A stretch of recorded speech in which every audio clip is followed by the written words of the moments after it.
Welcome back to another episode of Rock Boys Football. Dan Lanning, the Oregon Ducks, working their way through fall camp, and you're starting to hear some buzz around some players that are kind of putting a stamp on what they're going to mean to this Oregon program in 2024. And I think what makes this Oregon program so fascinating to follow during fall camp is you look at this Oregon team, I feel like all the national media wants to talk about is the transfers coming in. And they did a very good job in the transfer portal. Guys like Evan Stewart, Dylan Gabriel, Jabbar Muhammad. I mean, some elite players coming into this Oregon program through the transfer portal. Not enough people recognize how much of this Oregon team is back from the 2023 season. You had multiple guys that could be playing on NFL rosters right now heading into 2024 that are still on this Oregon Ducks team. That's what makes this program so fascinating. You got a lot of different position battles and kind of just a lot of competition to get on the field for this Oregon Ducks program. Want to get into some guys that are starting to stand out a little bit. Before we do, and as always, one massive shout out to the Oregon Duck fans. Now, it feels like we haven't talked that much actual Oregon football. We've been talking a lot about this program on the recruiting trail. We still got a Big Ten title to win for this Oregon program as well. So really excited to get back to talking about what we're going to see in 2024. The amount of support y'all have shown, whether we're talking recruiting, whether we're previewing 2024, it's been amazing. I can't thank you guys enough. If y'all do enjoy the content, consider subscribing to the channel and would love to hear some standouts that are catching your guys' eyes in the comment section. And without further ado, let's get into this one. I want to start with a guy that I am just continuing to buy stock in heading into 2024. That's running back Jordan James. This is not necessarily a surprise standout. Now, I think there are two groups of people that are sleeping on Jordan James. One, the national media. I feel like the national media sees Jordan James as just this kind of short yardage back that's going to get downhill and run physically. That's kind of how Oregon used him last year as they had Bucky Irving. Jordan James in the summer workouts clocked in at 22 miles per hour. This kid can burn when he gets to the second level. I think he's a much more well-rounded running back than a lot of people give him credit for. And I think some Oregon fans might be sleeping on Jordan James as well. And that's not me getting at Noah Whittington, who I fully expect to be a contributor and a difference maker for this Oregon offense. I'm a massive fan of what we saw from Jay Harris as well. I think Jordan James is going to be the bell cow of this Oregon rushing attack. And you look at how important that is for Oregon. One of the things that made this Oregon offense so special in 2023 was how balanced they were. Yes, Bo Nix lit it up. Everybody knows that. This Oregon team was also top 10 in rushing yards per attempt as well. I mean, because of how balanced they were, this Oregon offense was just so hard to stop in 2023. I kind of expect the same in 2024, if not a little bit better. I think Jordan James might emerge as one of the best running backs in the entire country come the end of November. Now, another really important thing to note is the depth in this running back room. You talk about what Oregon's goals are. We're winning a Big Ten championship. Our goals are winning a national championship. To do that, you have to win 16, 17 football games in this 2024 season. You got to have depth all over your roster, but specifically in that running back room, I think Rashad Samples made it very clear that he has three running backs, maybe even four, that you can really trust in 2024. That's a really good storyline for this Oregon program. Going to my next, kind of standout, there's just so much buzz around this kid, a guy that we've talked about a lot there in this summer, Kenyon Sadiq at the tight end position. I'm just excited to continue to hear how Oregon decides to use Kenyon Sadiq. I think he's a perfect fit in this Oregon offense where you have Will Stein actively calling Kenyon Sadiq out by name and saying, we are going to scheme up plays for him to get the football in his hands. He is just too unique of an athlete to leave off the football field. Now, you have two really good tight ends in Terrence Ferguson and Patrick Herbert. Patrick Herbert does not get enough credit for how good he is in the run blocking department.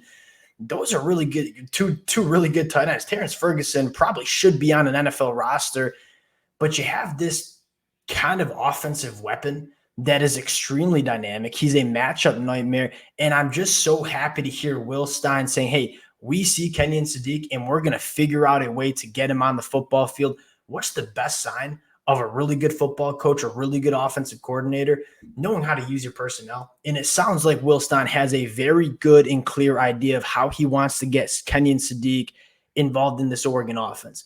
Not much change at the wide receiver position. That's probably notable and kind of expected for a lot of Oregon fans. Now, you have a ton of talent in this 2 and 3 deep, right? Jurion Dickey changing his number from 99 to 13. That's just going to make him a better football player. Hard to be a good football player wearing 99 on your chest.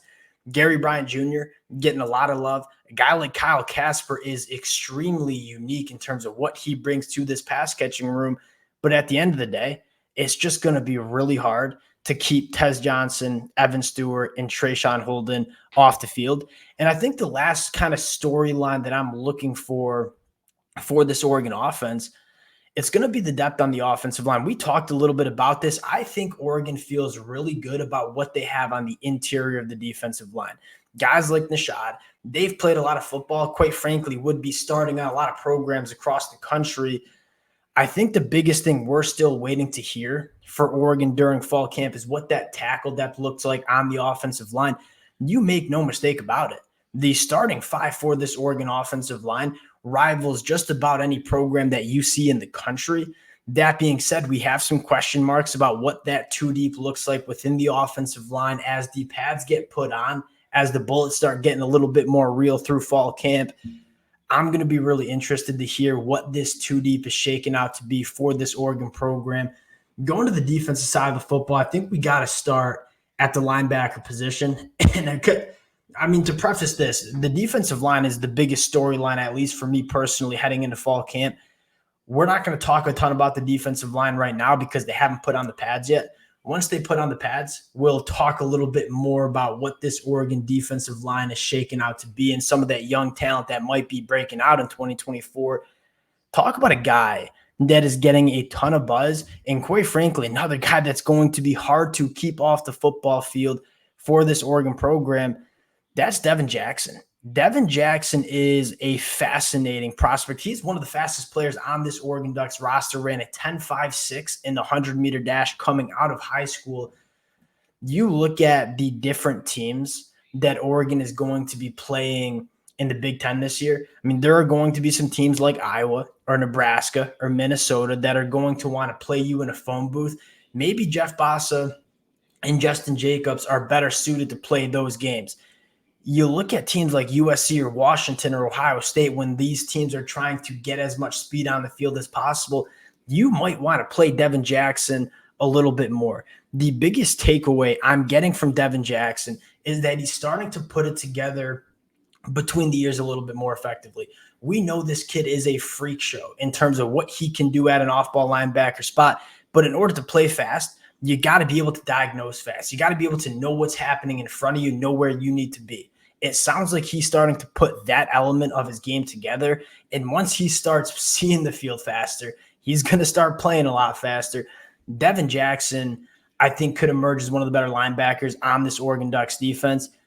I'm starting to pencil him in as a guy that really can elevate what Oregon does on the defensive side of the football. And when you have a guy that's the athlete, the caliber of athlete that Devin Jackson is, you got so many more different options in terms of how you want to operate on the defensive side of the football.